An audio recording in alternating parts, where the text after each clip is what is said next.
Hello అండి. అందరికీ hi. ఎలా ఉన్నారు అందరూ? బాగున్నారా?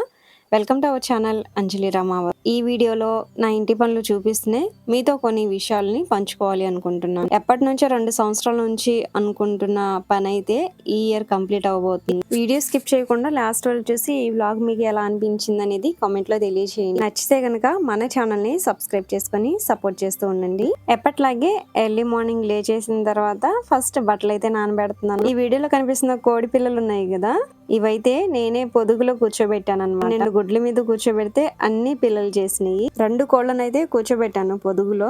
ఒక కోడి అయితే మామూలుగా 12 పిల్లలు చేసింది. ఇంకోటి అయితే 12 చేసింది కానీ అందులో ఒక 3 కోడే ఇంకా తొక్కేసి చంపేసింది అనమాట. గూటి సరిపోలేదు అనుకుంటాను, ఇరుగ్గా ఉండే ఎగ్స్ అవి పగలగొట్టుకుని బయటకు వస్తాయి కదా, 2 ఎగ్స్ అయితే అవి కాళ్ళతో తొక్కేసింది అనుకో. పిల్లలు ఇంకా అందులోనే చనిపోయినాయి, ఒక 2-3 వరకు. కోళ్ళు అయితే పిల్లల్ని బాగానే చేస్తాయి కానీ పిల్లలు మాత్రం ఇంకా ఎదిగే కొద్దీ ఒక్కోటిగా అన్ని చనిపోతున్నాయి. లాస్ట్ ఒక 4-5 పిల్లలు మాత్రమే మిగులుతున్నాయి. అంటే వాటి ఫేస్ మీద అమ్మోర్ లాగా పూస్తుంది కదా, ముఖమంతా అలా పూసి కన్ను పోవడం లేదంటే నోరంతా పాడైపోవడం అలా ఉండి చనిపోతున్నాయి అన్నమాట.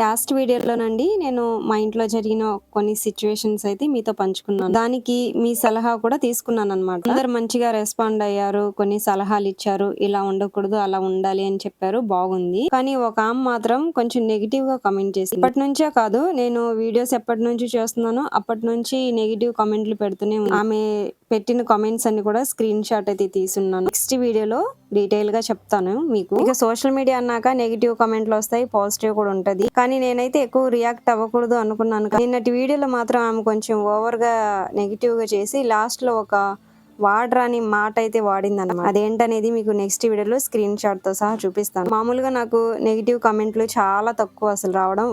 ఎవరో ఒకళ్ళు ఇద్దరు ఉంటారు కదా, ఇంకా వాళ్ళే రిపీటెడ్ గా నెగిటివ్ కామెంట్స్ అయితే పెడుతూ ఉంటారు. నేను వాటిని చదివి రిప్లై ఇవ్వాల్సి ఉంటే ఇస్తాను, లేదంటే డిలీట్ చేసేస్తాను. కానీ ఆమె నెగిటివ్ కామెంట్ పెడుతూనే లాస్ట్ లో కొంచెం మాట మాట్లాడింది అనమాట. అది కొంచెం హర్టింగ్ గా అనిపించింది, అది కూడా మీకు చెప్తాను అనమాట. ఇంకొకళ్ళు ఏమంటున్నారంటే, నీకు జరిగింది నార్మల్ సర్జరీనే, దానికి ఎందుకు ఇంత ఓవర్ చేస్తున్నావు, 1 వీక్ లో ఇంట్లో పనులన్నీ చేసుకోవచ్చు అని అన్నారు. అదంతా బాగానే ఉంది కానీ ఓవర్ చేస్తున్నావు, నెగిటివ్ చేస్తున్నావు, ఎందుకు ఇంత ఓవర్ యాక్షన్ చేస్తున్నావు అన్నట్టుగా మాట్లాడింది.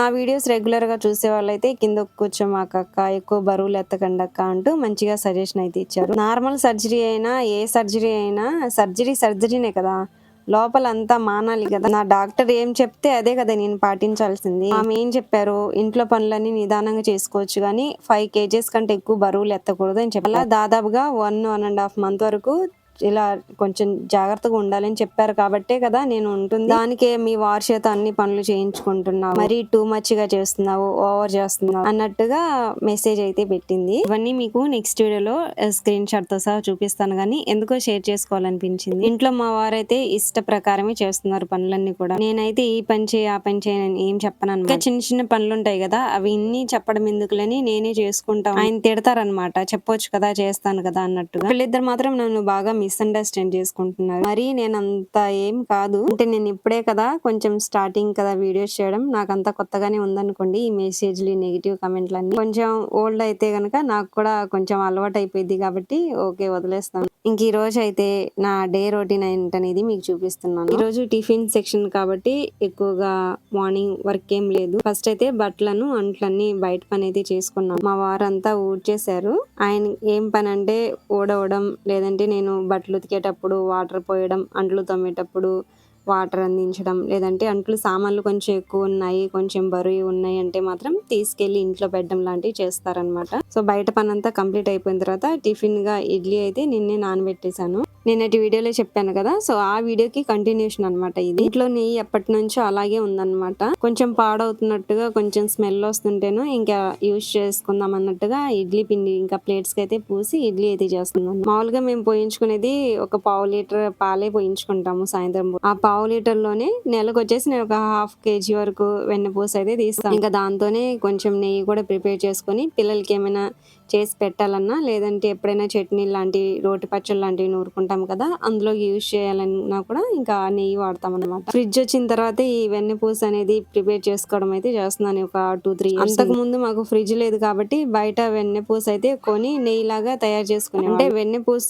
కొన్నప్పుడు ఏంటంటే కేజీ 800 అనమాట. మామూలుగా వాళ్ళే నెయ్యి కాచి ఇస్తే మాత్రం 1000 రూపాయలు తీసుకునేవాళ్ళు. ఒక 1/2 kg వరకు తీసుకొని ఇంకా మేమే నెయ్యి కాచుకునే వాళ్ళం. ఇంకా ఫ్రిడ్జ్ వచ్చిన తర్వాత నుంచి ఇంట్లో నేనే చేసుకుంటున్నాను. ఇంకా మా వారికి పిల్లలకి టిఫిన్ పెట్టేసిన తర్వాత వాళ్ళు బయటికి వెళ్ళారు. అంటే మా అమ్మ వాళ్ళ ఇంటికి వెళ్ళారనమాట. తిప్పేసి పిల్లలు ఇంకా అమ్మ వాళ్ళ ఇంటికి వెళ్దాం అనుకుంటేను వాళ్ళని ఇంకా బైక్ మీద తీసుకెళ్లి తిప్పేసి వద్దాం అన్నట్టుగా తీసుకెళ్లారనమాట. అంటే లేచిన దగ్గర నుంచి ఇంట్లోనే ఉంటున్నారు కదా. ఇటు సైడ్ మా సైడ్ ఏంటంటే పిల్లలు కూడా చాలా తక్కువ వాళ్ళు ఆడుకోవడానికి. ఇంకా లేచిన దగ్గర నుంచి ఇంట్లోనే ఉంటారు కదా, బోర్ గా ఫీల్ అవుతున్నారు. అందుకని కాసేపు తిప్పేసి వద్దాం అన్నట్టుగా తీసుకెళ్తే ఇంకా నేను టిఫిన్ కంటే ముందే కొన్ని డ్రై ఫ్రూట్స్ నానబెట్టుకున్నాను నైట్. అవి అయితే తింటున్నాను అనమాట. తినేసిన తర్వాత బట్టలు అయితే కంఫర్ట్ లో నానబెట్టి అలాగే ఉంచాను. ఒక half an hour comfort water లో నానబెట్టేస్తాను అనమాట. మామూలుగా ఏంటంటే బకెట్ లో వాటర్ లోనే కంఫర్ట్ పోసి జాడిచ్చినా సరిపోయిద్ది, కానీ నేను అలా ఎప్పుడు చేయలేదు. ఇంకా వాటర్ లో ఒక అరగంట వరకు నానబెట్టి తర్వాత కుదిరినప్పుడు ఆరేస్తాను. మా పాప ఇంకా వచ్చేసిన తర్వాత తనకి 2 జడలు అయితే మా అమ్మే వేసి పంపించి, ఇంతకు ముందు అయితే మా అమ్మాయిని స్కూల్ దాకా నేనే తీసుకెళ్లి కాసేపు కూర్చొని మరి రావాలి. ఏబిసిడ్లు రాసేదాకా కొంచెం సేపు కూర్చోమనిద్ది. ఇంకా అలా కూర్చొని వచ్చేదాన్ని అనమాట. కానీ ఈ మధ్య నాకు సర్జరీ అయింది కదా, తర్వాత నుంచి తను ఒక్కటే వెళ్ళటం అలవాటు చేసుకుంది. అంటే నాకు హెల్త్ బాగోలేదు, ఆపరేషన్ చేశారు అని చెప్తా ఉంటాను కదా, మధ్య మధ్యలో అండర్స్టాండ్ చేసుకుందాం. టాటా చెప్పి వెళ్తుంది. పక్క వీధే, దూరమేం లేదు. అంగన్వాడీ సెంటర్ మా పక్క బజార్ లోనే ఉంటది కాబట్టి వెళ్ళిపోతుంది. ఇక మెయిన్ గా మేమైతే దాదాపు 2-3 సంవత్సరాల నుంచి అనుకుంటున్న పని అయితే అసలు కంప్లీట్ అవ్వట్లేదు అనమాట. ఈ సంవత్సరం మాత్రం ఎలాగైనా అది కంప్లీట్ చేయాలి అనుకుంటున్నాం. అదేంటంటే మేము 2-3 సంవత్సరాల నుంచి అనుకుంటున్నాం అనమాట, గేదెల్ని తీసుకురావాలి అని. ఎలాగో నేను ఏ పనికి వెళ్ళట్లేదు, ఇంటి దగ్గర కొంచెం ఖాళీగానే ఉంటున్నాను. మా వారు కూడా పొలం పనులు చేసుకుంటూ కొంచెం ఖాళీగానే ఉంటారు. పైగా ఇంకా ఎన్ని సంవత్సరాలని పాలు కొనుక్కొని తాగుతాము. పిల్లలు కూడా ఎదుగుతున్నారు, వాళ్ళు కూడా కొంచెం పాలు ఇప్పటి నుంచే తాగడం అలవాటు. పిల్లలు అయితే పాలు అసలు తాగరనమాట. అంటే మేమే అలవాటు చేయలేదు లేదు కాబట్టి. మామూలుగా మజ్జిగ పెరుగు లాంటివి అయితే తింటారు. ఇంకా బలవంతంగా అప్పుడప్పుడు ఇంకా మనకి అంగన్వాడీ సెంటర్ లో ఇస్తారు కదా పాలు, అవి మాత్రం అప్పుడప్పుడు బూస్ట్ వేసి లాంటి కాగబెట్టి ఇచ్చేదాన్ని అనమాట. అప్పుడు తాగేవాళ్ళు. ఇంకా పిల్లలు కూడా అలవాటు చేయాలి, ఇంట్లో కూడా కొంచెం వాడుకోవాలి కాబట్టి గేదెలు అయితే కొనుక్కోవాలి అనుకుంటున్నాను. కానీ గేదెల కోసం దాచుకున్న డబ్బులు ప్రతిసారి ఏదో ఒక అవసరానికి, ఈసారి మాత్రం దాచుకున్న డబ్బులతో గేదెలు అయితే కొనాలి అనుకుంటున్నాము.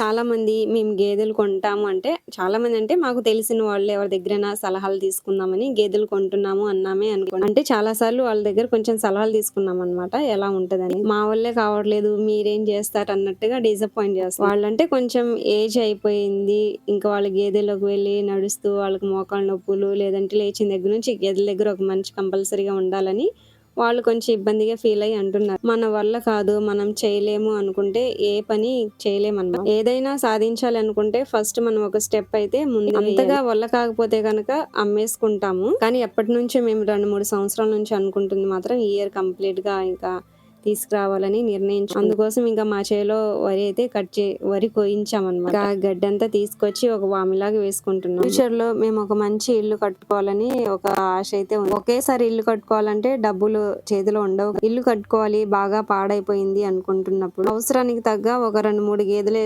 అమ్మేసినా కూడా ఎంతో కొంత అమౌంట్ అయితే వస్తుంది. ఆ ప్లానింగ్ తోటి ఇప్పుడే కొన్ని ఇంట్లో ఉంటే అవసరానికి ఇంకా అమ్మేసుకోవచ్చు. అప్పుడు ఇల్లు కట్టుకోవాలి అనుకున్నప్పుడు డబ్బులు ఎవరి దగ్గర సహాయం తీసుకోకుండా కట్టుకోవచ్చు అనే ఉద్దేశంతో ఇప్పటి నుంచే ఇలా మామూలుగా గేదెల్ని పెంచుకుంటే బాగుంటుంది అనేది మా వారి ఉద్దేశం. ఎలాగో నేను ఇంటి దగ్గర నుంచి ఖాళీగానే ఉంటాను, సర్జరీ కూడా అయిపోయింది, ఇక పిల్లలు కూడా పెద్దవాళ్ళు అయిపోయారు, వాళ్ళు ఇంకా స్కూల్ కూడా వెళ్ళిపోతారు కాబట్టి ప్రాబ్లం ఏం లేదు. ఇక మార్నింగ్ టిఫిన్ అయితే చేశాను కదా, ఆఫ్టర్నూన్ అయితే తోటకూర కట్ చేసి కర్రీ అయితే వండాను అనమాట. ఇంకా నేను మా పిల్లలు మా వారు తినేసి ఈవినింగ్ కాసేపు సరదాగా చెట్టు కింద కూర్చొని ఇంకా ఈ శనగిత్తనాలు అయితే విత్తులు తీస్తున్నాము. ఈ శనగిత్తనాలు మా ఆడపడుచోళ్ళు పంపించారు, మా చిన్న ఆడపడుచోళ్ళు. వాళ్ళు తెలంగాణలో ఉంటారనమాట.